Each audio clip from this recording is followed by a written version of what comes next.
बाबर आजम ने कहा है कि उन्होंने कप्तानी छोड़ने के बाद बहुत कुछ सीखा है एज प्लेयर।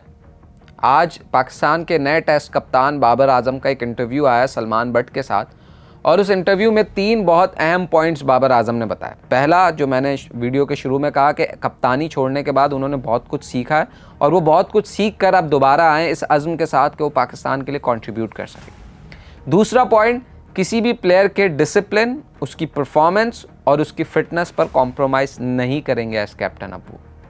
और तीसरा पॉइंट, कप्तानी अलग चीज़ है, बैटिंग अलग चीज़ है, दोनों एक दूसरे के ऊपर वो हावी नहीं होने देंगे और अब एज कैप्टन वो पहले से मैच्योर नज़र आएंगे। उनकी बातों से यही लगा। लेकिन एक चीज़ जो लोगों को लगती है और फॉर्मर क्रिकेटर्स इस पर एनालिसिस करते हैं, वो ये है कि बाबर आजम हाल ही में बहुत ज़्यादा क्रिटिसाइज़ हो रहे थे और वजह उनकी बैटिंग परफॉर्मेंस थी। लेकिन बाबर आजम ने PSL में ख़ुद को प्रूव किया, वो टेस्ट मैच में भी अपनी रिदम को गेन कर रहे थे और इस दौरान उन्होंने एक मरतबा फिर जब कप्तानी कबूल कर लिए तो लोगों को ऐसा लगता है, इनफैक्ट उनके फैंस को ऐसा लगता है और फॉर्मर क्रिकेटर्स भी कई इसी बात पर तज्जिया कर रहे हैं कि ये एक गलत फ़ैसला हो सकता है बाबर आजम का। ये तो वक्त बताएगा गलत है या सही, लेकिन प्रिडिक्ट यही किया जा रहा है कि बाबर आजम, जो कि पहले 2 मरतबा पाकिस्तान की कप्तानी कर चुके हैं, वो तीसरी मरतबा कप्तानी करने आए तो हैं, लेकिन ये कहीं ना कहीं उनके लिए दोबारा बैकफायर ही करेगा, क्योंकि लास्ट 3 टेस्ट इनिंग्स में बाबर आजम के 250 हैं। PSL में Babar Azam highest run scorer के तौर पे फिनिश किया था उन्होंने PSL 2026, और एक मरतबा फिर पाकिस्तान की कांटों से सजी हुई कप्तानी ले लेना उनके हवाले से आम ओपिनियन यही है कि ये बैकफायर करे। और दूसरी बहुत अहम चीज़ कि पाकिस्तान वर्ल्ड टेस्ट चैम्पियनशिप 2027 से बाहर है, उनका कोई चांस नहीं है आगे जाने का। तो बाबर आजम के पास एज कैप्टन कोई मोटिवेशन नहीं है अभी। एक गोल होता है ना किसी भी कप्तान का। फॉर एग्जाम्पल, इंडिया ने अपना नया कप्तान बनाया श्रेयस अय्यर को। 2 ट्रॉफी जीतने वाले कप्तान सूर्या कुमार यादव को उन्होंने हटा दिया। मोटिवेशन क्या है? 2028 का ओलंपिक्स और 2028 का T20 वर्ल्ड कप, ये मोटिवेशन है उनके लिए।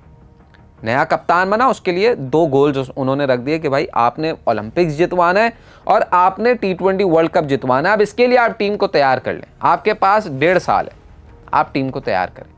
ये मोटिवेशन। बाबर आजम के पास मोटिवेशन इसलिए नहीं है क्योंकि वर्ल्ड टेस्ट चैंपियनशिप 2027 में आप ऑलरेडी बाहर हो चुके हैं, आपके पास कोई चांस नहीं है, आप घर पर भी हारे, आप बाहर भी हारे हुए हैं, ठीक है। तो आप, उनके पास कोई मोटिवेशन नहीं है। हाँ, ये ज़रूर है कि वो अभी प्लेयर्स को एसेस कर लें और फिर अगली टेस्ट चैंपियनशिप साइकिल के लिए सोचें कि भाई उसमें हमने कैसे लेकर चलें।